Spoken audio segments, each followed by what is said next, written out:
Today we will continue with the chapter Balance of Payment, chapter number 12 of Macroeconomics. Our topic is what is balance of trade and what is balance of payment. What is the difference between balance of trade and balance of payment? कई students दोनों को एक ही समझते हैं, balance of trade और balance of payment को, but they are different terms. Balance of trade जिसको हम बीओटी बोलते हैं शॉर्ट फॉर्म में, it is simply the difference between export and import of goods. Balance of trade जो है हमारी कंट्री में जो एक्सपोर्ट इंपोर्ट हो रहा है बाहर की कंट्री से विजिबल आइटम्स का, यानी सिर्फ गुड्स का, उसको जो रिकॉर्ड है उसको इन्वॉल्व करता है balance of trade. Balance of trade का फॉर्मूला भी है BOT is equal to X minus M.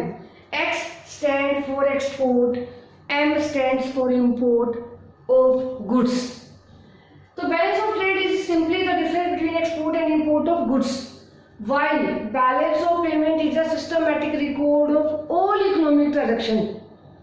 All economic transaction means सारी आइटम्स, चाहे वो विजिबल है, इनविजिबल है, गुड्स हैं, सर्विसेज हैं, यूनिलेटरल ट्रांसफर्स हैं या कैपिटल ट्रांजेक्शन्स हैं.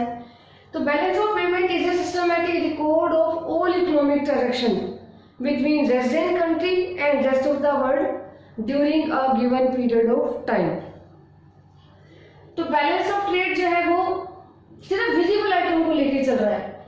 ये विजिबल जो गुड्स है, इनविजिबल सर्विसेज, यूनिलेटरल ट्रांसफर्स और कैपिटल ट्रांजैक्शन सबको लेके चल रहा है.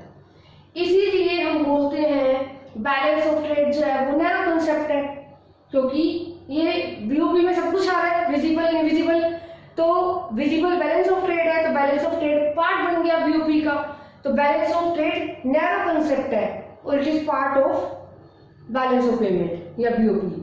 BOP is wider concept. It includes all transactions. Either it is visible, invisible, unilateral, capital.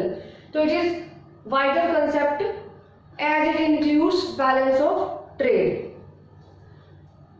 अब जो बैलेंस ऑफ ट्रेड है वो हमारा बैलेंस भी हो सकता है और अनबैलेंस भी हो सकता है.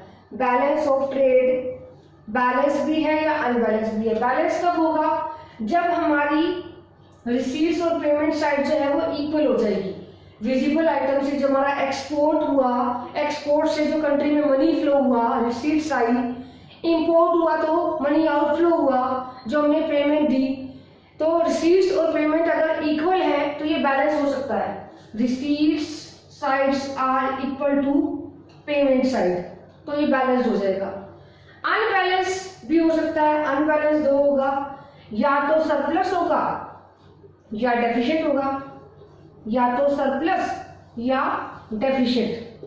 सरप्लस कब होगा? When receipt sides are more than payment side. जब कंट्री में मनी इनफ्लो ज्यादा हुआ और आउटफ्लो कम हुआ तो हमारा जो बैलेंस ऑफ ट्रेड है वो सरप्लस हो जाएगा. जब receipts are more than payment, credit side is more than debit side. जो डेफिशिएंट है वो कब होगा? जब payment sides are more than receipts. जो पैसा है, गुड्स जो हमारी उसकी वजह से आउटफ्लो मनी ज्यादा हुआ और इनफ्लो कम हुआ तो हमारा जो बैलेंस ऑफ ट्रेड है वो डेफिशिएंट हो जाएगा. तो ये बैलेंस भी हो सकता है, अनबैलेंस भी हो सकता है. अनबैलेंस में हमारा सरप्लस और डेफिशिएंट हो गया. लेकिन जो बैलेंस ऑफ पेमेंट है, बैलेंस ऑफ पेमेंट जो है वो हमेशा हमारा बैलेंस में ही रहता है. इसको डबल एंट्री सिस्टम करके अकाउंटिंग सेंस में बैलेंस में लाया जाता है. तो बैलेंस ऑफ पेमेंट जो है ओवरऑल कभी भी इनबैलेंस नहीं होता, ना सरप्लस या डेफिशिएंट. इसकी जो ऑपरेशनल सेंस में तो ये हो सकता है, लेकिन अकाउंटिंग सेंस में इसको एंड में अकोमोडेटिंग आइटम द्वारा इसको बैलेंस में कर दिया जाता है. इसी credit side and debit side equal कर दी जाती है. रिसीट्स एंड जो पेमेंट साइड है वो इक्वल कर दी जाती है एंड में डबल एंट्री सिस्टम से, और बीओपी को बैलेंस में लाया जाता है. तो अकाउंटिंग सेंस में बीओपी हमेशा बैलेंस में ही रहता है. The next topic of balance of payment chapter is what are autonomous items and what are accommodating items of BOP. ये क्वेश्चन हम डिफरेंस की फॉर्म में करेंगे। Autonomous items and accommodating items. Autonomous items जो है बीओपी की वो items हैं जो प्रॉफिट मोटिव के लिए की जाती हैं। ऑटोनोमस आइटम में वो ट्रांजैक्शंस इन्वॉल्व हैं जो प्रॉफिट अर्न करने के लिए की जाती हैं। बाहर की कंट्री से एक्सपोर्ट या इंपोर्ट हो रहा है, उसके कारण जो मनी इनफ्लो और आउटफ्लो हो रही है उसको हम ऑटोनोमस आइटम्स के अंदर इन्वॉल्व करते हैं। These are those transactions which are undertaken without some economic motive such as profit maximization. जबकि एक्कोमोडेटिंग आइटम वो आइटम्स हैं बीओपी की जिनका मेन मोटिव बीओपी को बैलेंस में करना है। पहले भी मैंने आपको बहुत बार बताया है कि जो बैलेंस ऑफ पेमेंट है वो हमेशा बैलेंस में ही रहता है in accounting sense. Operational sense में ये सरप्लस या डेफिसिट हो सकता है। ऑपरेशनल सेंस में सरप्लस डेफिसिट किसकी वजह से होता है? ऑटोनोमस आइटम की वजह से।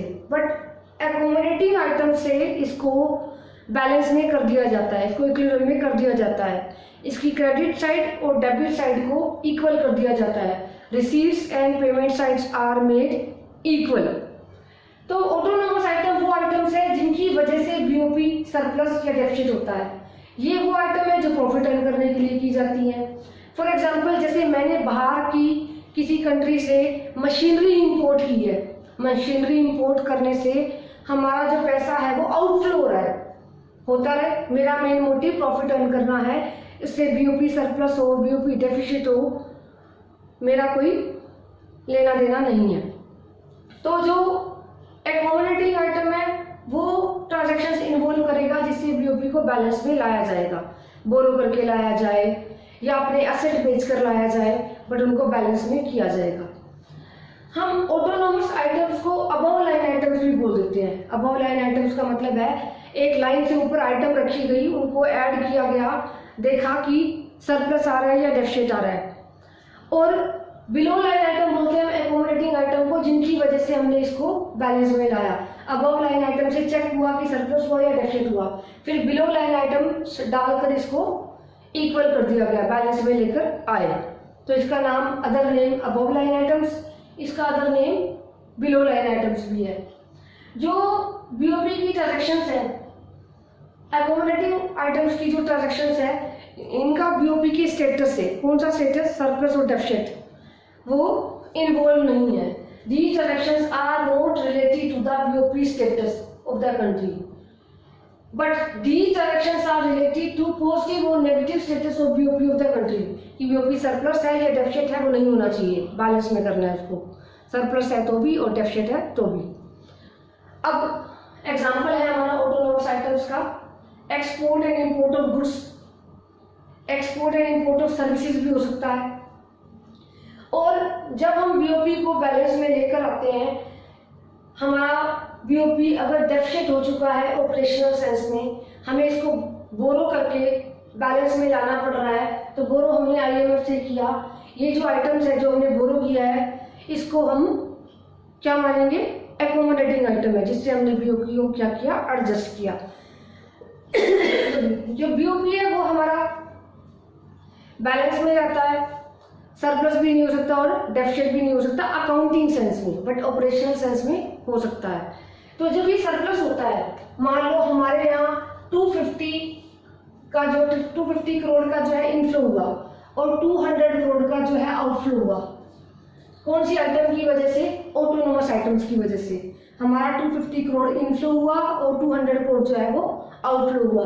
अब इसको बैलेंस में लाने के लिए यहाँ से -50 कर दिया जाएगा, 200 यानी जो 50 हमारे करोड़ हमारे पास सरप्लस है, इससे हम अपने फॉरेन करेंसी को रिजर्व कर सकते हैं।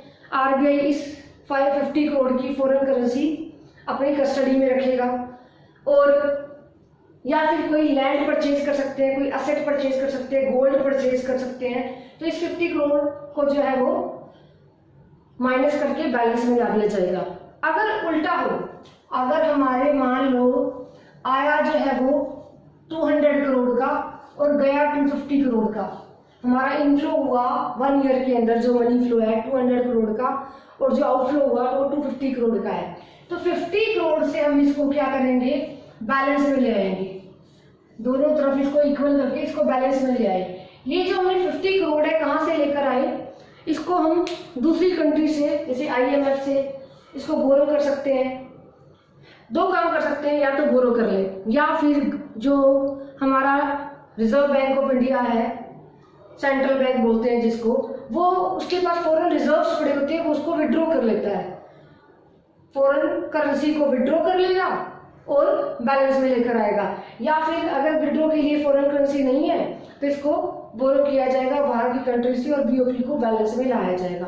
तो हमारा यहाँ एक क्वेश्चन पड़ेगा कि आप BOP हमेशा बैलेंस में रहता है, तो हम बोलेंगे हाँ, अकाउंटिंग सेंस में तो ये बैलेंस में रहता है, बट ऑपरेशनल सेंस में इन ऑटोनोमस आइटम्स की वजह से ये सरप्लस या डेफिसिट हो सकता है, बट एकोमोडेटिंग आइटम से इसको मेंटेन कर दिया जाता है, बैलेंस में कर दिया जाता है, इसको इक्विलिब्रियम में लेकर आ जाता है कि क्रेडिट साइड और डेबिट साइड जो है वो इक्वल कर दी जाती है।